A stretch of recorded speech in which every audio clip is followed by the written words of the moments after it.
के सितारे।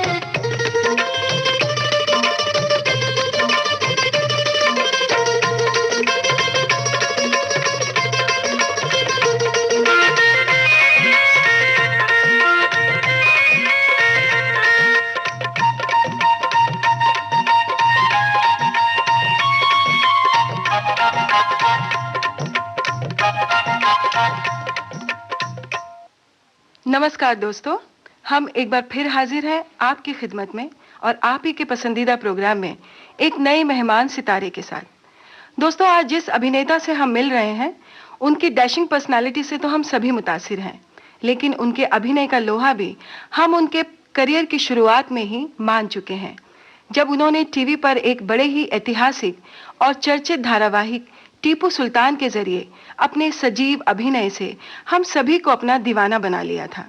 उसके बाद आपने कई फिल्मों और धारावाहिकों में तरह तरह के किरदार करके अपने फिल्मी करियर को नए आयाम तक पहुंचाया है। जी हाँ दोस्तों, अब तक तो आप पहचान चुके होंगे, मैं बात कर रही हूँ हैंडसम पर्सनालिटी के मालिक शाहबाज खान की। शाहबाज खान जी, आपका बहुत बहुत इस्तकबाल है विविध भारती के स्टूडियोज में। शुक्रिया। मैं शुक्रगुजार हूँ विविध भारती का कि मुझे आज मेरे भाइयों, मेरे देशवासियों के सामने उनसे रूबरू होने का, उनसे बात करने का मौका दिया, और शुक्रगुजार हूँ आपका। सबसे पहले तो मैं यही पूछूंगी कि टीपू सुल्तान धारावाहिक कैसे आपको मिला? ये टीपू सुल्तान जो धारावाहिक मुझे मिला है, ये दरअसल स्क्रीन टेस्ट हुआ था कुछ 400-500 लोगों का। उसके बाद एक दरअसल मेरा पहले सिलेक्शन हुआ था, गाजी खान एक रोल था उसमें। गाजी खान के लिए मेरा सिलेक्शन पहले हुआ था, और फिर बाद में मुझे शिफ्ट करके हैदर अली का रोल दिया गया। हैदर अली का रोल उस वक्त ज्यादा बड़ा नहीं था, हैदर अली का रोल 4-5 एपिसोड में था। उसके बाद टीपू सुल्तान पर ज्यादा आधारित था सीरियल, लेकिन पता नहीं उसको अकबर खान साहब जो डायरेक्टर थे, उन्होंने मेरा काम पसंद किया या जो कुछ भी किया, लेकिन उस रोल को बढ़ाते गए क्योंकि इतना प्यार मिला सारे दर्शकों का, और इतनी इतनी इतनी मतलब एनकरेजमेंट मिली कि 25-26 तक एपिसोड तक वो सीरियल, उसमें हैदर अली का रोल चला। आपको बहुत पसंद किया लोगों ने उसमें मुझे बहुत ज्यादा पसंद किया गया था, और मैं शुक्रगुजार हूँ सबका कि उन्होंने मेरे काम को इतना सराहा। एक कलाकार के लिए सबसे बड़ी बात यही होती है कि उसके काम को सराहा जाए। बिल्कुल। तो मैं तो मतलब अपने देशवासियों का, अपने भाइयों का बहुत शुक्रगुजार हूँ कि उन्होंने इतना मुझे पसंद किया, और आगे भी मैं वादा करता हूँ कि परफॉर्मेंसेस कोशिश करूँगा अच्छी से अच्छी देने की, ताकि उनको पसंद आए। आपने टीपू सुल्तान में इतनी कामयाबी हासिल की जी, तो आपको नहीं लगता कि एक तरफ तो आपको इतना पीक कामयाबी का दौर देखना पड़ा, और फिर जब आपने फिल्मों में अपना करियर लिया तो ये शायद आपके लिए ड्रॉबैक नहीं रहा? ड्रॉबैक तो इसको नहीं कहूँगा मैं, दरअसल ड्रॉबैक से ज्यादा उसको मैं डेस्टिनी, तकदीर का बहुत मैं मानने वाला हूँ। और जब तक इंसान की तकदीर में ना हो तो कुछ चीजें जो है वो हासिल नहीं कर सकता। अभी मैं फिल्मों में मैं आया जरूर था, हीरो बनने की बड़ी चाह थी, लेकिन मैं चाहता हमेशा से था कि विलन ही बनूं, क्योंकि मैं हमेशा मुतासिर रहा प्राण साहब की परफॉर्मेंसेस से, या नसीरुद्दीन शाह की परफॉर्मेंसेस से, या बनिस्बत शाहरुख खान या जो हीरो हैं नॉर्मली, जो जितेंद्र या इस तरह के जो हीरो हैं, उनसे ज्यादा मैं हमेशा मुतासिर रहा बचपन से, जो विलन परफॉर्म करते थे या कैरेक्टर परफॉर्मेंसेस करते थे ऐसे एक्टरों से। तो मैं हीरो का मुझे रोल मिल गया, मैंने हीरो का रोल अदा किया, लेकिन शायद खुदा को मंजूर नहीं होगा, शायद खुदा चाहता होगा कि मैं एक कैरेक्टर एक्टर ही बनूं, तो इसलिए उसने मुझे वो कामयाबी नहीं दी जो मुझे मिलनी चाहिए थी। लेकिन मुझे कोई शिकायत नहीं है, क्योंकि मैं अब वो उसी तरह के रोल्स कर रहा हूं जिस तरह के मैं हमेशा से चाहता था, और जिस तरह के रोल्स से मैं बचपन से मुतासिर रहा, जो कि कैरेक्टर रोल्स होते हैं। तो I have got no complaints, मैं तो चाहता हूं कैरेक्टर आर्टिस्ट बनना। लेकिन आपने फिल्मों में शुरुआत तो एज अ हीरो ही की। जी हाँ, एज ए हीरो शुरुआत की थी, और बदकिस्मती कहिए या उसको जो भी कुछ कहिए कि वो फिल्में चली नहीं। उसमें भी शायद कसूर मेरा ही था, क्योंकि मैं जब फिल्मों में आया तो मेरा कोई गॉडफादर नहीं था और मैं फिल्म इंडस्ट्री से मेरा कोई ताल्लुक नहीं था। जब मैंने हैदर अली का परफॉर्मेंस किया उसके बाद जब मुझे फिल्में मिली तो मैंने गलत फिल्मों को चूज किया। अगर हो सकता है कि अगर कोई मेरा दोस्त अहबाब या कोई मेरा फैमिली मेंबर फिल्म इंडस्ट्री में होता तो मुझे सही सिलेक्शन ऑफ मूवीज करने में मदद करता, जो कि आमतौर पे सबके साथ होता है। और फिर वो जमाना वो भी नहीं रहा था कि 6-7-8 फ्लॉप देने के बाद भी हीरो कोशिश करता रहे तो हिट हो सकता है। लेकिन इसलिए बहुत सारी बातें थी जिनकी वजह से वो फिल्में फ्लॉप हुई, तो मैं कसूरवार खुद को ही समझता हूँ। लेकिन मुझे कोई शिकायत नहीं। नहीं, और आप अच्छे किरदार निभा रहे हैं और बखूबी निभा रहे हैं। जी हाँ, जी हाँ। लेकिन एक जो हीरो बनने के लिए एक पर्सनालिटी की जो जरूरत होती है, जी, टॉल और हैंडसम, और तो वो तो माशाल्लाह से आप हैं ही। जी हाँ, दरअसल वो ऐसा है और वो दौर भी चल रहा है। जी हाँ, जी हाँ। दरअसल रज़िया जी बात ये है कि वो जब मैं फिल्मों में आया तो वो जो टॉल और वो जो फेयर और भारी आवाज वाले जो हीरो हुआ करते थे वो हीरो फिर नहीं रह गए। आजकल जो बॉयश किस्म के जो छोटे से नाटे से जो स्कूल गोइंग बॉयज का हीरो लगते भी नहीं है। जी हाँ, जो उस तरह के हीरोज का ज्यादा ट्रेंड शुरू हो गया और जो मतलब जो भारी भारी यानी पर्सनालिटी वाले जो लंबे चौड़े हीरोज थे उनका ट्रेंड जरा खत्म सा हो गया। अच्छा, आपको पता है हमारा ये सफर संगीतमय सफर है। जी जी। तो खूबसूरत गाने हम आपकी पसंद के सुनाएंगे। वाह वाह, बिल्कुल बिल्कुल। लेकिन उससे पहले मैं एक शेर सुनाना चाहूंगा हमारे सुनने वालों को कि माना के इस जमी को गुलजार न कर सके, माना के इस जमी को गुलजार न कर सके, कुछ खार कम तो कर गए गुजरे जिधर से हम। वाह, खूब। तो आपकी पहली पसंद का गाना कौन सा सुनाए हम? सबसे पहले तो आप सबसे पहले आप रफ़ी साहब जो मेरे बड़े पसंदीदा गायक रहे हैं। जी, सभी के पसंदीदा जी हाँ, सभी के रहे हैं। वैसी आवाज़ बिल्कुल नहीं आएगी। उनका ही एक गाना तुम जो मिल गए हो तो ये लगता है कि जहां मिल गया, कैफी आज़मी साहब का लिखा हुआ हस्ते ज़ख्म। तुम जो मिल गए हो तो ये लगता है कि जहां मिल गया, कि जहां मिल गया। एक भटके हुए राही को कारवां मिल गया,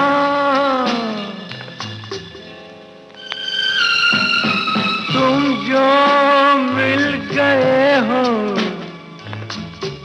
तो ये लगता है कि जहां मिल गया, कि जहां मिल गया।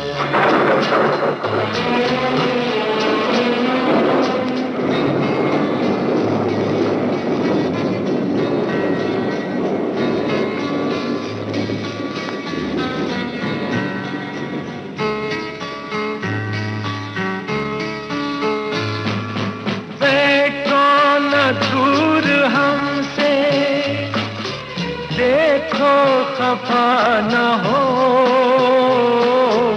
बैठो न दूर हमसे, देखो खफा न हो, किस्मत से मिल गए हो, मिलके जुदा न हो, किस्मत से मिल गए हो, मिलके जुदा न हो। मेरी क्या खता है, होता है ये भी के ज़मीं से भी कभी आसमां मिल गया, कि जहां मिल गया।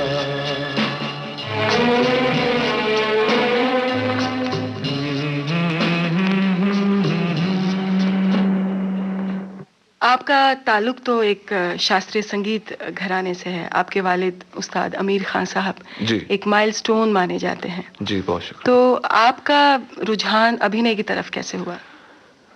दरअसल इसकी बहुत एक लंबी कहानी है। मेरे वालिद साहब का इंतकाल हुआ एक्सीडेंट से 74 में, उनका कलकत्ते में इंतकाल हुआ था। जी। उसके बाद मेरी वालदा, वो उन्होंने चाहा नहीं कि मैं सिंगर बन जाऊं। उन्होंने ये मुझे आर्टिस्ट जरूर बनाना चाहती थी वो, लेकिन सिंगर नहीं बनाना चाहती थी, क्योंकि उनका ये कहना था, जो मैं अब मानता हूं कि अब, पहले तो मुझे कभी बुरा भी लगता था, लेकिन अब मैं मानता हूं कि उन्होंने जो फैसला किया सही किया, कि अगर मैं गाता तो मेरे वालिद साहब मरहूम अमीर खान साहब के कैलिबर का तो ना मैं गा सकता था, ना ही उनके पैरों की धूल को छू सकता था। तो वो कंपैरिजन तो लाजमी हो जाता कि वालिद इतने बड़े गायक थे तो औलाद क्या गा रही है, और लोगों की एक्सपेक्टेशंस बढ़ ही जाती हैं एक्सपेक्टेशंस। तो उन्होंने कहा कि तुम कोई और फील्ड को चुनो, और फैमिली में एक सिंगर हो चुके हैं, उनके नाम को खराब मत करना। लेकिन माशाल्लाह आप तो दूसरी लाइन में भी आए तो उनके नाम को रोशन ही कर रहे हैं। जी हाँ, बस कोशिश यही कर रहा हूँ कि मैं अपने काम को ईमानदारी के साथ और बखूबी अंजाम दूं, कोशिश चल रही। तो क्या शुरू से ही आपने बचपन में सोच लिया था कि आप एक्टर ही बनेंगे? ये भी नहीं, दरअसल मेरे साथ मेरी जिंदगी में जितने हादसे हुए हैं एक्सीडेंटली हुए हैं, अचानक। तो वो हुआ यूं कि मैं एक्टर बनने का मेरा कुछ इतना ख्याल था नहीं। मैंने ग्रेजुएशन की नागपुर यूनिवर्सिटी से, उसके बाद मैं कुछ चार्टर्ड अकाउंटेंसी करना चाहता था, एकेडमिकली कुछ करना चाहता था, और लेकिन मेरे दोस्तों ने मुझे उकसाया कि भाई अच्छी खासी पर्सनालिटी है और एक्टिंग भी सीख ही जाओगे, क्योंकि आजकल तो अमूमन तौर पर माना जाता है कि एक्टिंग कोई भी कर सकता है। तो उन्होंने कहा कि एक्टिंग भी सीख ही जाओगे, काम करना शुरू करोगे तो क्यों नहीं फिल्मों में ट्राई करते। बिल्कुल। तो मैंने सोचा, जिस तरह हर एक जो जवान होता है कोई, और ज्यादातर लोगों का यही सपना होता है कि हीरो बन जाए या हीरोइन बन जाए। जी हाँ, वो भी एक था। और फिर जब जवानी का दौर होता है, जब जवानी की दहलीज पे कदम रखता है कोई इंसान जी, तो कोशिश करता है, अलग अलग जगह हाथ पैर मारता है कि कहीं तुक्का लग जाए अपना करियर बनाने के लिए।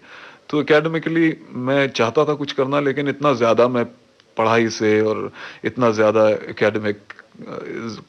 इतना ज्यादा मैं इंक्लाइंड नहीं था उस तरफ। इसीलिए आपने सोचा कि पढ़ना तो है नहीं, तो चलो हाँ फिल्मों में चलते हैं। तो फिल्मों में जब मैं आया, मैंने कोशिश की, तो यहाँ पे बड़े धक्के खाने पड़ते हैं। और आज की तरह तो है नहीं कि टेलीविजन के 1000 चैनल्स हैं और एक्टर्स कोई भी सीरियल कर लेते हैं, और वीडियोस हैं। जी हाँ, उनके लिए भी बाकायदा शूटिंग वगैरह वीडियो सॉन्ग्स ही है। उस जमाने में टेलीविजन समझ लीजिए नया दूरदर्शन जो है चलता था। दूरदर्शन में बुनियाद वगैरह काफी सीरियल चली थी, लेकिन एक बड़े पैमाने पे एक सीरियल बन रहा था, the sword of Tipu Sultan, और उसके लिए किसी आर्टिस्ट की तलाश थी। तो काफी जद्दोजहद, 1-2 साल की जद्दोजहद के बाद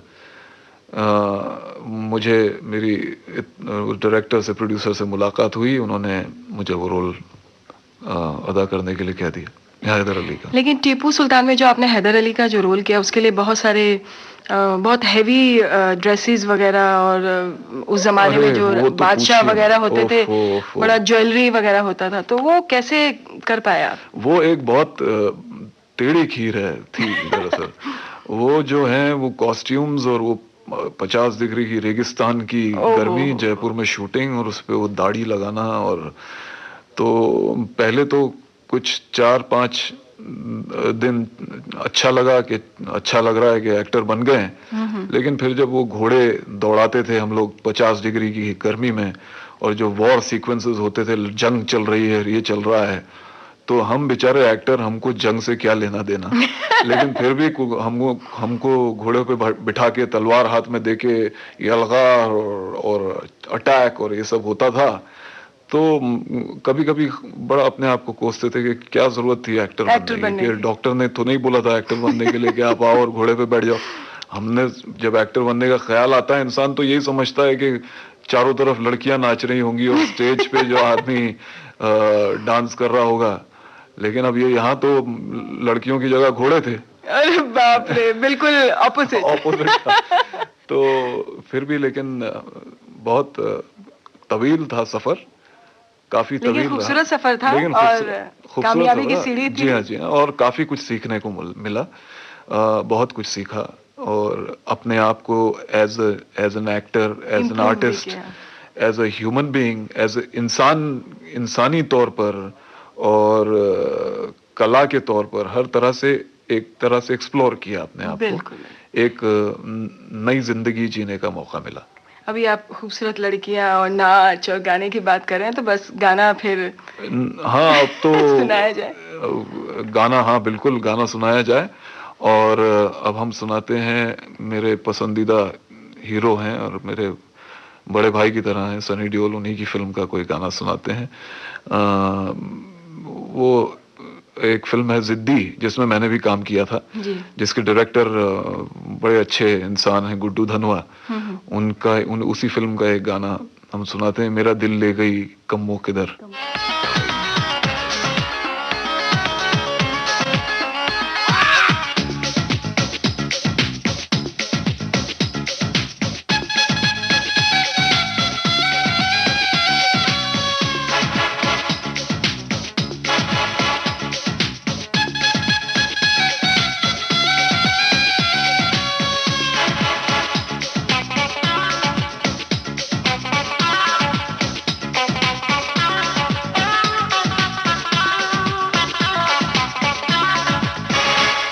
मेरा दिल ले गई ओए, मेरा दिल ले गई ओए कमो किधर।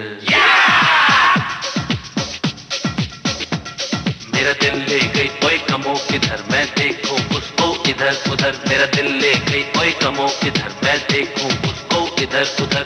यारो जाओ ढूंढ के लाओ, यारो जाओ, हे यारो जाओ ढूंढ के लाओ, यारो जाओ ढूंढ के लाओ, यारो जाओ ढूंढ के लाओ। मेरा दिल ले गई ओए कमो किधर, मैं देखूं उसको इधर उधर। मेरा दिल ले गई ओए कमो किधर, मैं देखूं उसको इधर उधर। कमो तू सामने मेरे आजा,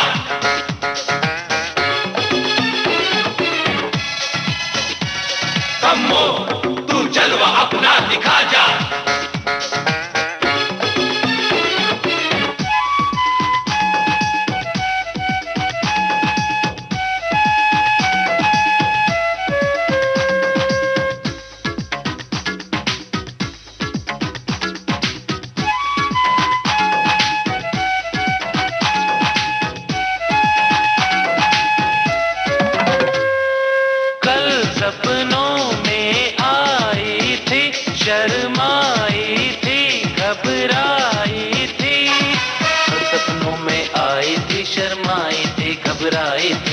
ऐसा दर्द जगाया यारो, मैनू नींद न आई। भंगड़ा पा भंगड़ा, भंगड़ा पा भंगड़ा, कह जगते सारे भंगड़ा पा भंगड़ा, कह जगते सारे भंगड़ा पा भंगड़ा।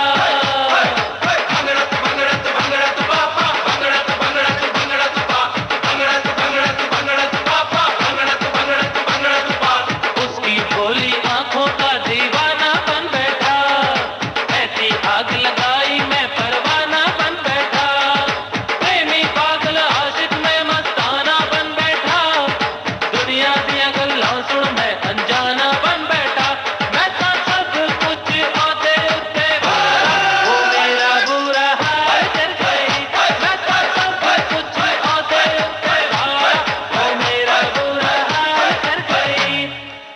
ले गई ओए, मेरा दिल ले गई ओए कमो किधर मैं देखूं उसको इधर उधर, मेरा दिल ले गई ओए कमो किधर मैं देखूं उसको इधर उधर।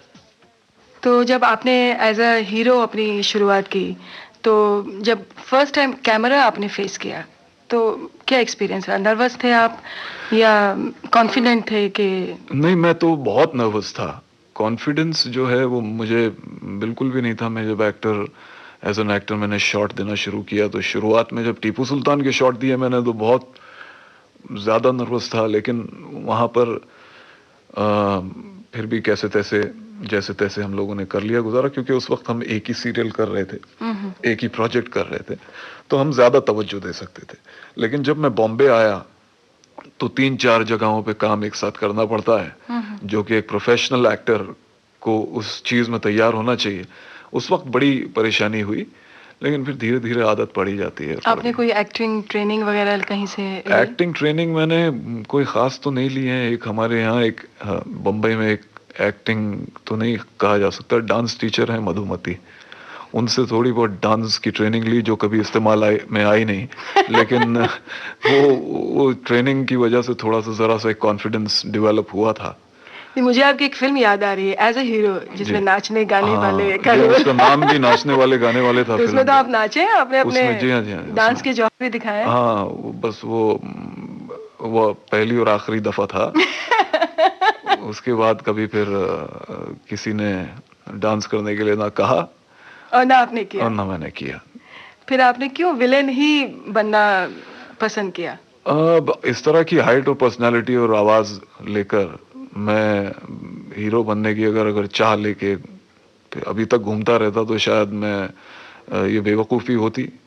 तो मुझे जब विलन के ऑफर्स आए हैं, तो बिल्कुल हमेशा से मुझे दो लोगों ने कहा भी था कि आप अगर विलन बनेंगे तो बहुत बखूबी करेंगे, और विलन्स के रोल में इतने ज़्यादा वेरिएशंस हैं और इतने गेटअप हैं और ये हैं वो हैं, काफ़ी एक्सपेरिमेंट करने का मौका मिलता है। और अच्छा आदमी बनने के लिए तो शायद मेहनत करनी ही नहीं पड़ती, और नहीं, विलेन बनने के लिए एक एक्स्ट्रा एफर्ट करनी पड़े। अच्छा आदमी बनने के लिए बिल्कुल मेहनत नहीं करनी पड़ती, जबकि पैसे तो जरूर अच्छे आदमी को, हीरो को ही ज्यादा मिलते हैं, विलन को कम मिलते हैं। लेकिन एज ए विलन काफी एक्सप्लोर कर सकता है इंसान। और हीरो बनने का दरअसल ये था कि, और एक रीजन ये है रजिया, कि जब मैं बेसिकली बड़ा शाय नेचर का इंसान हूँ, मैं जरा शर्म जरा ज्यादा है मेरे नेचर में। तो जब हीरो में बनता था, हीरोइन के साथ जब सीन होते थे, तो मेरे पैरों के नीचे से जमीन जो निकल जाया करती, खिसक जाती थी।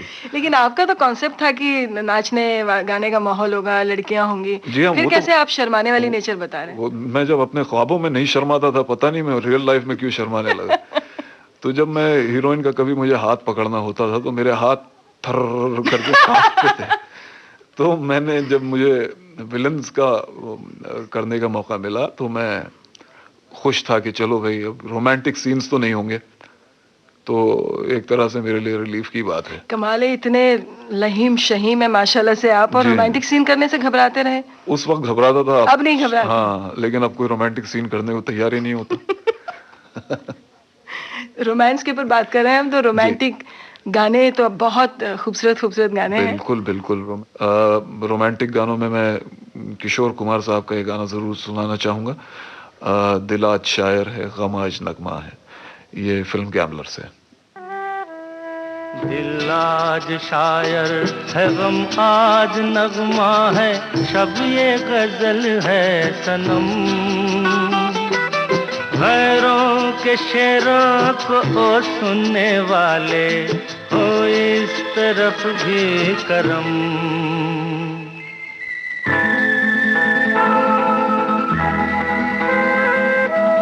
आके जरा देख तो तेरी खातिर हम किस तरह से जिए, आके जरा देख तो तेरी खातिर हम किस तरह से जिए, आंसू के धागे से सीते रहे हम जो जख्म तूने दिए। चाहत की महफिल में गम तेरा लेकर किस्मत से खेला जुआ, दुनिया से जीते पर तुझसे हारे, यूं खेल अपना हुआ।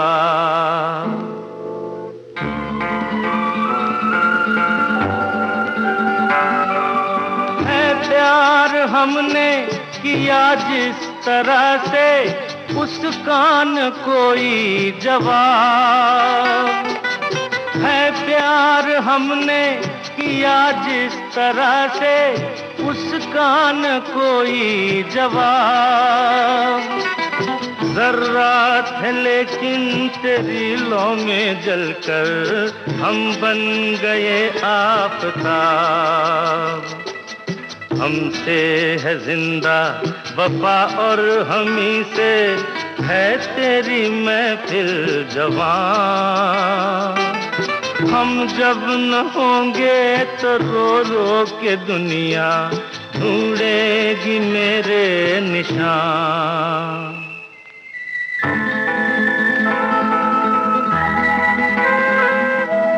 रे प्यार कोई खिलौना नहीं है, हर कोई ले जो खरीद। रे प्यार कोई खिलौना नहीं है, हर कोई ले जो खरीद। मेरी तरह जिंदगी भर तड़प लो, फिर आना उसके करीब। हम तो मुसाफिर हैं, कोई सफर हो हम तो गुजर जाएंगे ही। लेकिन लगाया है जो दाव हमने, वो जीत कर आएंगे ही।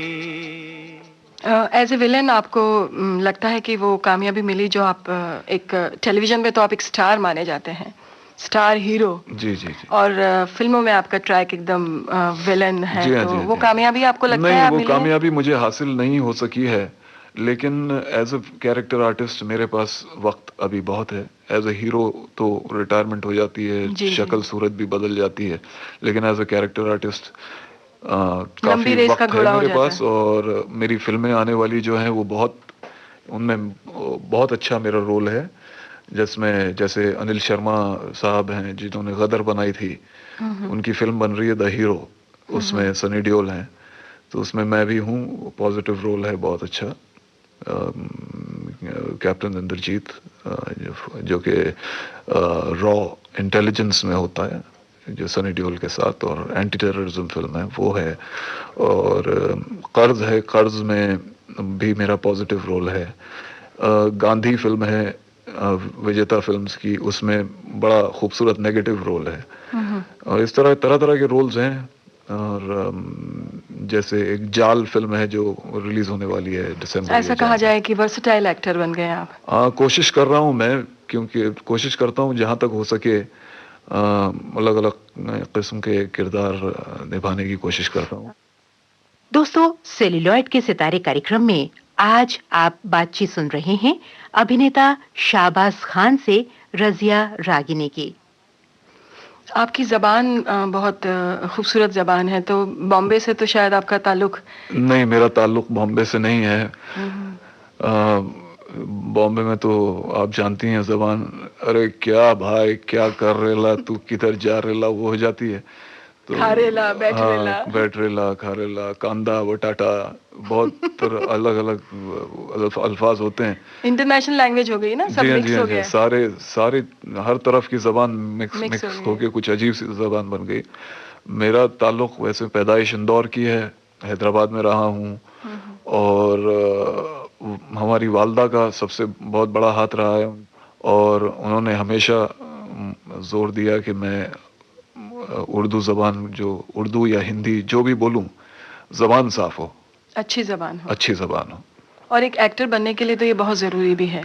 नहीं, दरअसल आपको हैरत होगी कि आजकल एक्टर्स की जबान खराब जितनी होती है, उतना अच्छा होता है। उतना ये कामयाब एक्टर होता है। कामयाब तो नहीं कहेंगे, लेकिन काम ज्यादा मिलता है उसको। क्योंकि क्या, मैं आपको एक एग्जांपल देता हूं कि जरा को, अगर जरा वर्ड दरअसल जरा है वो, लेकिन एक्टर्स अगर जरा बोलते हैं तो वो उसको माना जाता है कि बहुत ज्यादा खालिस उर्दू है, तो उसको जरा बोलो, जरा।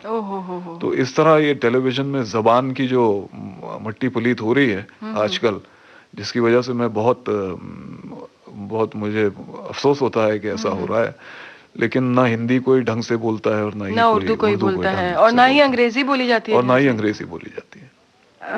आपने दोनों मीडिया में काम किया है, टेलीविजन भी कर रहे हैं और फिल्में भी कर रहे हैं जी। आपकी नजर में क्या फर्क आपको महसूस होता है? फर्क तो एज एन एक्टर तो मुझे कोई फर्क नहीं लगता, लेकिन टेलीविजन के मीडियम में बहुत पावरफुल मीडियम है, और इंसान की रोजमर्रा की जिंदगी में टेलीविजन का मीडियम खलल पैदा कर सकता है और हलचल पैदा कर सकता है। फिल्मों का ऐसा है कि फिल्मों में एक एफर्ट होती है, एक फैंटेसी की तरह होता है कि उठ के इंसान थिएटर तक जाए और टिकट लेके बैठे और एंटरटेन होके आ जाए। लेकिन टेलीविजन इंसान के घरों में आके उसको इतना मुतासिर कर देता है। तो मेरे हिसाब से television is a very powerful medium. और एज एन एक्टर तो कोई खास फर्क नहीं है। एक्टिंग तो फिल्मों में भी वही है, टेलीविजन में भी वही है। टेलीविजन में ये है कि जरा एक्सपोजर ज्यादा हो जाता है, और थोड़ी सी मेहनत कम होती है बनिस्बत फिल्मों के। फिल्मों में ज्यादा मेहनत होती है, क्योंकि उसमें इंसान को पैसे लेके जब अंदर आना पड़ता है तो उसको खींचने के लिए हर चीज परफेक्ट चाहिए। टेलीविजन में आप घर में ही दिखा रहे हैं, तो आजकल जैसा हो रहा है कि चलो जो बनाओ दिखाओ, देखना तो है ही, घर में है। तो उसकी वजह से जो टेलीविजन का स्तर, इस सोच की वजह से टेलीविजन, आप सोचते हैं कि गिर गया है? काफी कुछ गिर गया। फिल्मी संगीत भी बहुत लोगों को मुतासिर करता है बनिस्बत शास्त्रीय संगीत के। हाँ, फिल्मी संगीत इसलिए मुतासिर करता है क्योंकि धीरे धीरे वो शास्त्रीय संगीत का जो चार्म था वो खत्म हो गया। इसका हमारी म्यूजिक कंपनीज जो हैं, जो बड़ी बड़ी म्यूजिक कंपनीज हैं, उनको ही इसका जिम्मेदार ठहराऊंगा, क्योंकि म्यूजिक कंपनीज ने कभी क्लासिकल आर्टिस्ट को इतना अच्छी तरह प्रमोट नहीं किया जितना उनको करना चाहिए था। बहुत ही कमर्शलाइजेशन बहुत ज्यादा हो गई, और जो हमारा जो कल्चरल म्यूजिक है, जो हिंदुस्तानी क्लासिकल म्यूजिक है, जिसकी वजह से हम जो फिल्मी गाने और जो कुछ भी आज सुन रहे हैं, उन सब गानों की जो माँ है, जो शास्त्रीय संगीत है, उसको हम भुला चुके हैं। तो इस बात का जरा अफसोस होता है। संगीत की हम बात कर रहे हैं तो संगीत से ही ताल्लुक रखते एक और गाना आपकी पसंद का हम सुन लेते हैं। जी जरूर। अभी मेरे ख्याल से चप्पा चप्पा चरखा चले।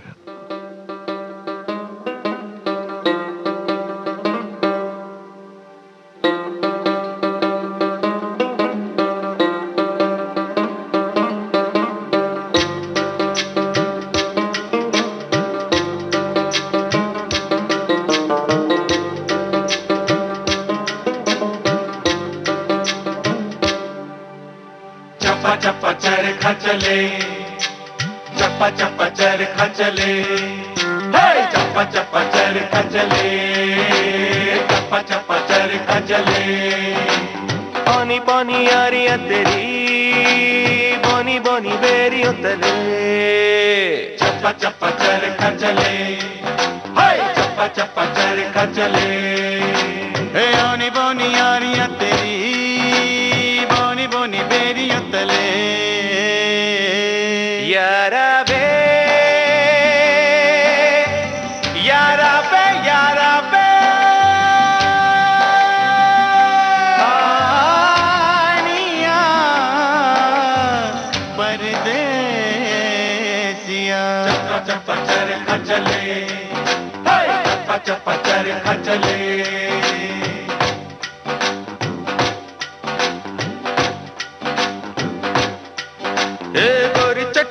जब कटोरी से खिलाती थी, जुम्मे के जुम्मे जो सुर में लगाती थी। गोरी चटखोरी जो कटोरी से खिलाती थी, जुम्मे के जुम्मे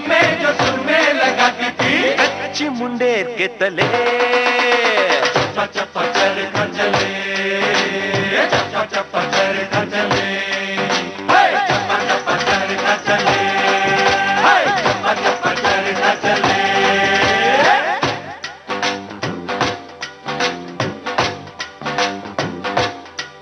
और झूठी मुठी मोई ने, हाय हाय मोई ने, झूठी मुठी मोई ने रसोई में पुकारा था, लोहे के चिमटे से लिपटे तो मारा था।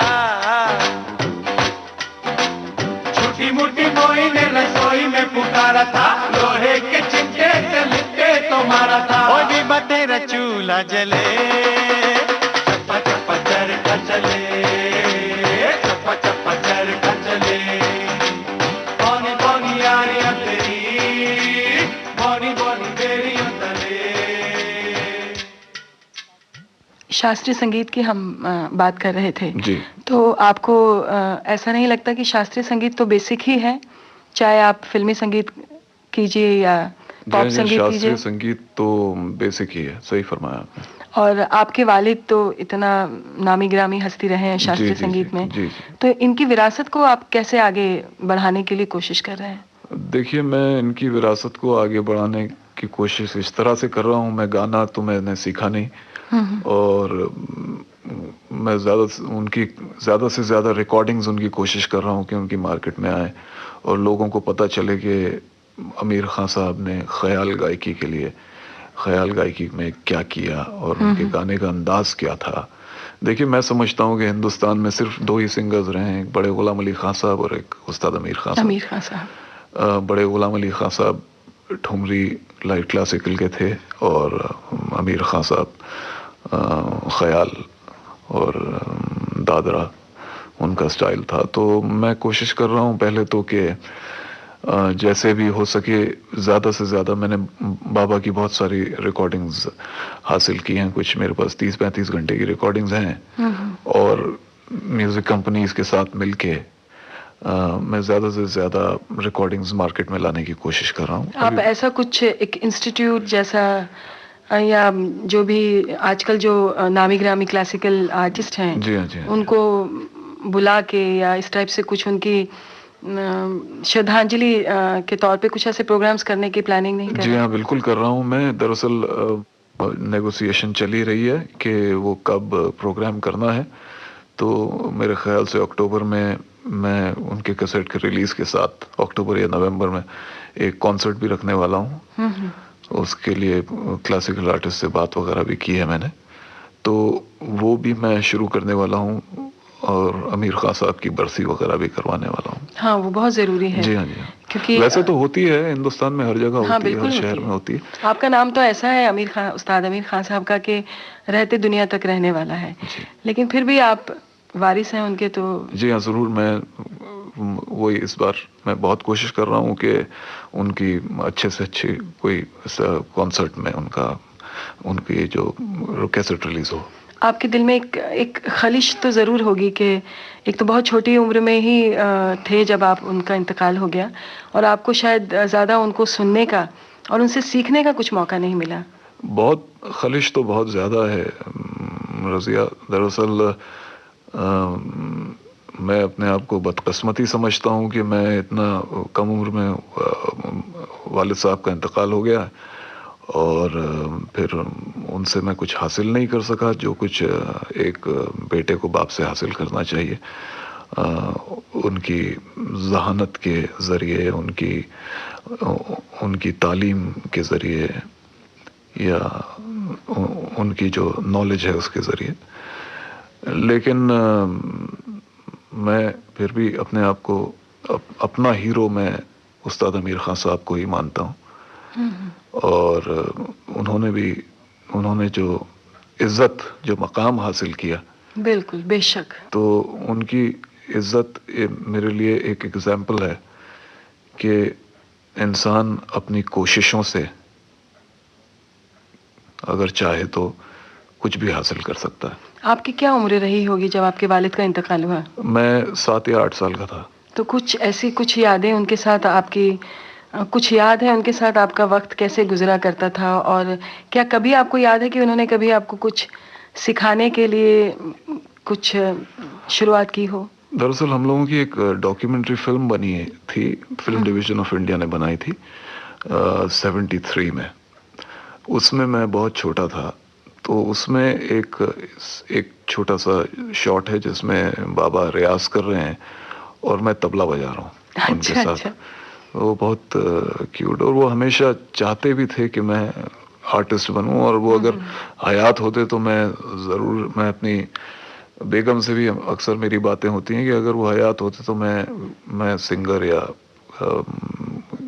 म्यूजिक से ही जुड़ा हुआ कोई इंस्ट्रूमेंट बजाता होता या कुछ होता, क्योंकि शौक तो बहुत है लेकिन तालीम नहीं हासिल। आप ज्यादातर बाबा को ही सुनना पसंद करते हैं? नहीं, बड़े गुलाम अली खान साहब को भी सुनता हूँ, और ज्यादातर बाबा को ही सुनता हूँ। बाबा ने आपके बहुत सी फिल्मों में भी, 2-4 फिल्मों में भी जी हाँ उन्होंने गाया है। हाँ, वो उन्होंने बंगाली फिल्म में भी गाया है, और उन्होंने बैजू बावरा में गाया, उन्होंने झनक झनक पायल बाजे में गाया, और एक खुदीत पाशान हंग्री स्टोन्स एक बंगाली फिल्म थी उसमें गाया, और काफी 4-5 फिल्मों में वो गाए, लेकिन फिल्मी संगीत के खिलाफ थे वो म्यूजिक के कमर्शलाइजेशन के खिलाफ थे। वो मेरे वालिद सूफी थे, तो वो कहते थे कि कमर्शलाइजेशन जो है वो गाने को डिवोशन लेस कर देता है, उसमें से श्रद्धा निकाल देता है। तो मेरे वालिद साहब कभी फिल्मी संगीत के उसके बहुत खिलाफ थे। हम आपके वालिद को याद कर रहे हैं, उनकी बातें कर रहे हैं जी। तो मैं जरूर चाहूंगी कि उनका कोई गाया हुआ या तो फिल्मी गीत या कुछ आप हमारे जी हाँ, मैं सुनने वालों को। जी हाँ, वो झनक झनक पायल बाजे में उन्होंने टाइटल सॉन्ग गाया था जो राग अडाना पर आधारित है, वो वसंत देसाई साहब की म्यूजिक।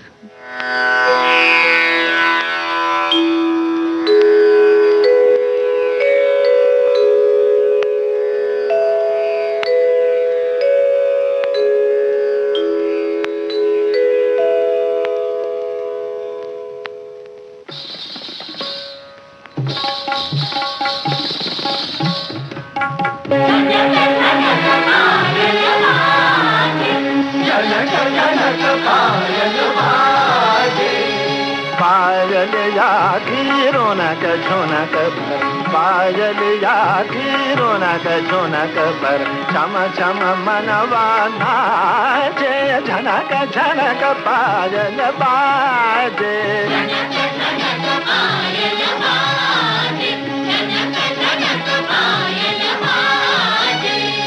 नील गगन भी सुन कर झूमे, मधुर मधुर झनकार, मधुर मधुर झनकार।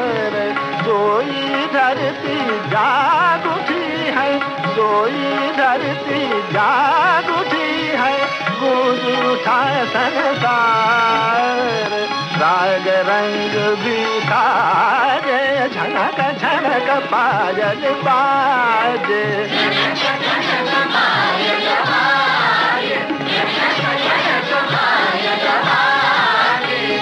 झनक झनक पायल बाजे, झनक झनक पायल बाजे। कमर दनि दनि दनि नि दनि बम गम नि बम कमर दनि द, झनक झनक पायल बाजे। झनक झनक पायल बाजे, झनक झनक पायल बाजे।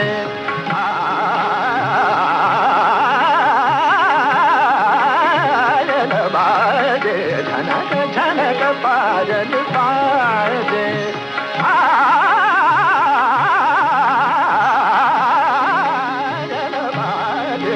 झनक झनक पायल बाजे।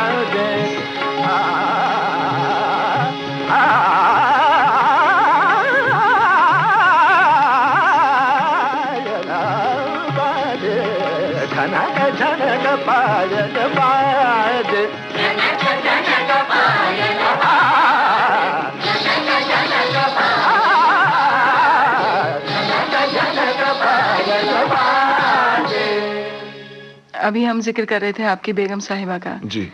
तो आपकी बेगम साहिबा का भी संगीत घराने से ताल्लुक है? नहीं, उनका संगीत से कोई ताल्लुक नहीं, लेना देना सिर्फ संगीत से इतना ही है कि उनके फादर इन लॉ एक क्लासिकल सिंगर रहे हैं। वैसे उनका मौसीकी वगैरह से इतना कुछ वो नहीं है, ताल्लुक नहीं है, लेकिन सुनना अच्छा लगता है उनको, सुनती हैं। और मतलब एक आर्टिस्ट से उनकी शादी हुई है, उसकी वजह से वो आर्टिस्ट भी बन गए हैं। आपकी लव मैरिज है? नहीं, लव कम अरेंज कहा जाएगा उसको। दरअसल बहुत रूहाना उनका नाम है। अच्छा, रूहाना। हाँ, बहुत खूबसूरत नाम है। शुक्रिया। तो मेरी मुलाकात जब उनसे हुई थी तो उसके कुछ 1 या 2 महीने में ही मैंने उनको देखते ही मैंने फैसला कर लिया कि मुझे शादी करनी तो इसी लड़की से करनी। अच्छा। और फिर मैं पीछे पड़ा रहा जब तक शादी नहीं हुई, तो 2 महीने में हम लोगों की शादी कर ली थी हम लोगों ने। और अभी हम लोग मतलब वी आर हैप्पीली मैरिड। और उनके लिए भी एक मैं गाना सुनाना चाहूँगा।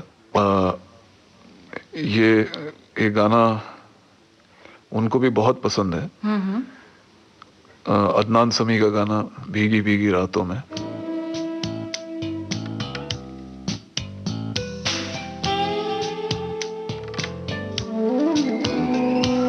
भीगी भीगी रातों में फिर तुम आओ ना, भीगी भीगी रातों में फिर तुम आओ ना, ऐसी बरसातों में आओ ना, भीगी भीगी रातों में फिर तुम आओ ना, ओ भीगी भीगी रातों में फिर तुम आओ ना, ऐसी बरसातों में आओ ना, ओ ऐसी बरसातों में आओ ना।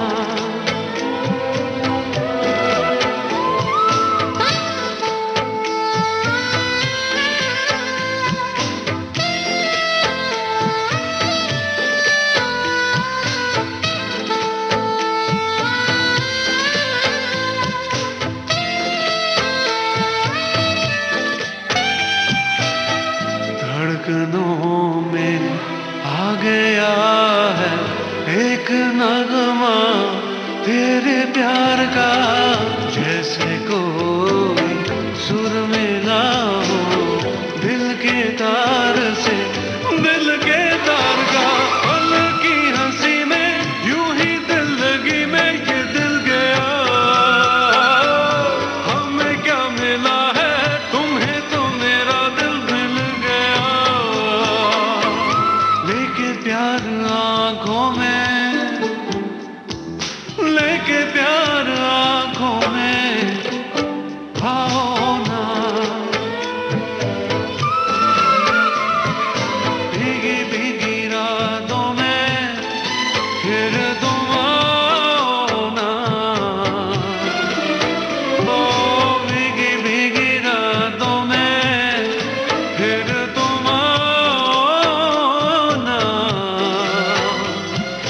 ऐसी बरसातों में आओ ना,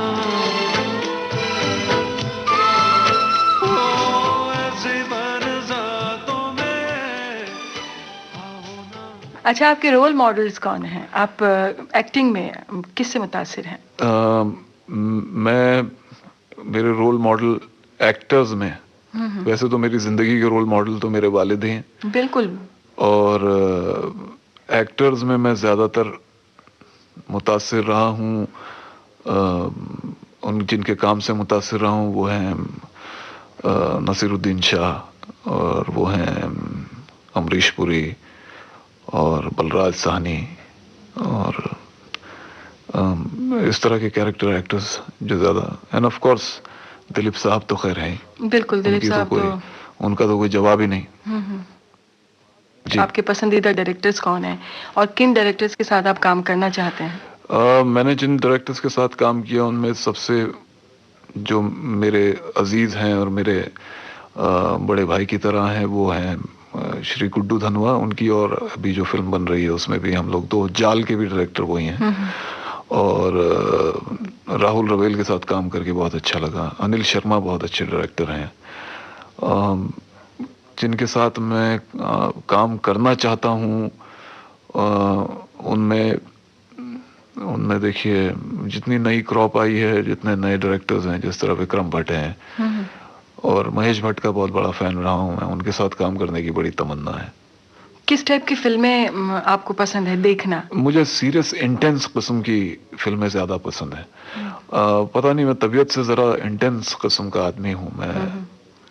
हालांकि ऐसा होना नहीं चाहिए, लेकिन मैं हूँ। मुझे इंटेंस फिल्में जिस तरह की, जिनमें फिल्मों में मैसेज हो और एक स्टोरी के थ्रू वो मैसेज दिया जाए, उस तरह की फिल्में मैं ज्यादा फिल्में एंटरटेनमेंट से ज्यादा फिल्मों में मैं एंटरटेनमेंट से ज्यादा कुछ सबक सीखने की कोशिश करता हूँ कि कोई फिल्म है तो उसमें कोई ना कोई सबक होना बहुत जरूरी है, पब्लिक को मिलना चाहिए। लेकिन ऐसी फिल्में बहुत कम हमारे यहाँ बनती हैं।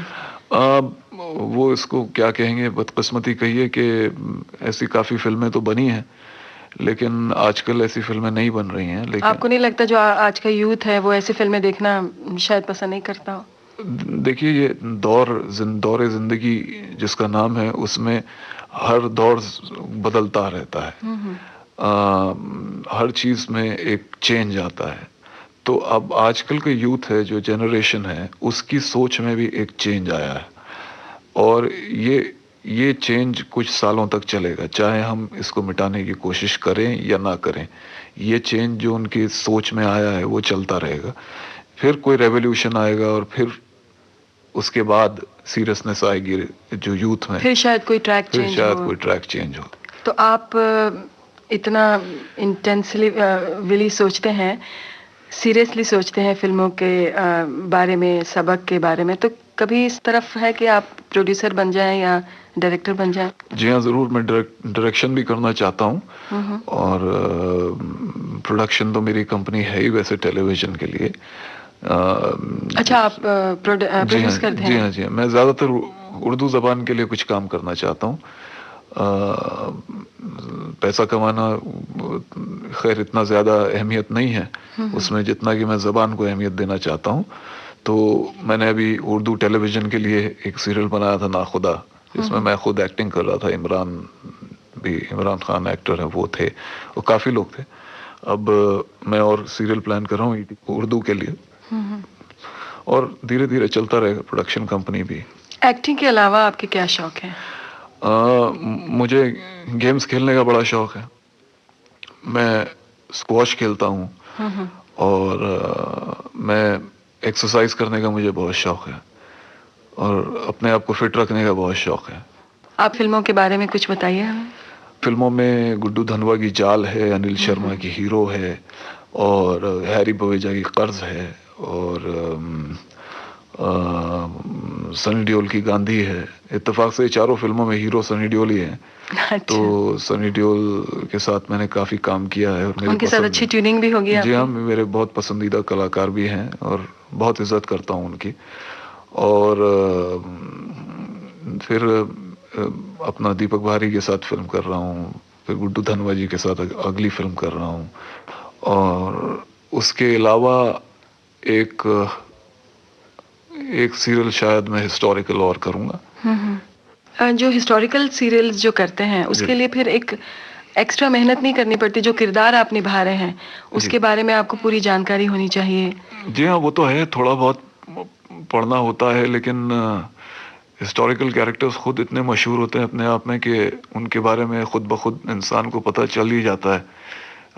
जिस तरह हैदर अली के बारे में मुझे स्कूल में हम लोगों को पढ़ाया गया था, टीपू सुल्तान के बारे में सब कुछ हर किसी को मालूमात है। पृथ्वीराज चौहान प्ले किया, तो वो कैरेक्टर तो खैर इतना मशहूर रहे हैं। फ्यूचर प्लान्स आपके? फ्यूचर प्लान्स देखिए, मैं एक सेइंग है इंग्लिश में when you want to make God laugh, tell him your future plans. अच्छा। मतलब यह है कि अगर खुदा को आप हंसाना चाहते हो, भगवान को हंसाना चाहते हो, तो उनको ये बताओ कि आप कल क्या करने वाले हो। क्योंकि आदमी जो करना चाहता है, जो कुछ ये सब फैसले खुद करता है कि मैं ये करूंगा वो करूंगा, होता वही है जो वो चाहता है। तो मैं फ्यूचर प्लान्स जो है वो ज्यादातर मैंने ऊपर वाले के सुपुर्द कर और दिया। वैसे भी छोड़ देने चाहिए, क्योंकि अगले पल क्या होने वाला है ये तो किसी को नहीं पता। जी हाँ, इसीलिए ऐसा होता है तो इंसान जरा ज्यादा खुश रहता है और जिंदगी जीने में जरा ज्यादा मजा आता है। शाहबाज खान जी, आपसे बात करके बहुत अच्छा लगा। मुझे भी बहुत अच्छा लगा। और हम चाहते हैं, हमारी यही खुदा से दुआ है कि आप जो भी करें उसमें आपको कामयाबी हासिल हो, और आपके वालिद के लिए भी आप जो भी फ्यूचर प्लान्स बना रहे हैं, अल्लाह उसमें आपको कामयाबी दे। और आपका बहुत बहुत शुक्रिया। बहुत शुक्रिया आपका, बहुत शुक्रिया, थैंक यू। सेल्यूलॉइड के सितारे, इस कार्यक्रम में आज आप सुन रहे थे अभिनेता शाहबाज खान से रजिया रागिनी की बातचीत। इस कार्यक्रम में प्रस्तुति सहयोग उषा मेहता ने दिया और विविध भारती की ओर से इसे प्रस्तुत किया शकुंतला पंडित ने।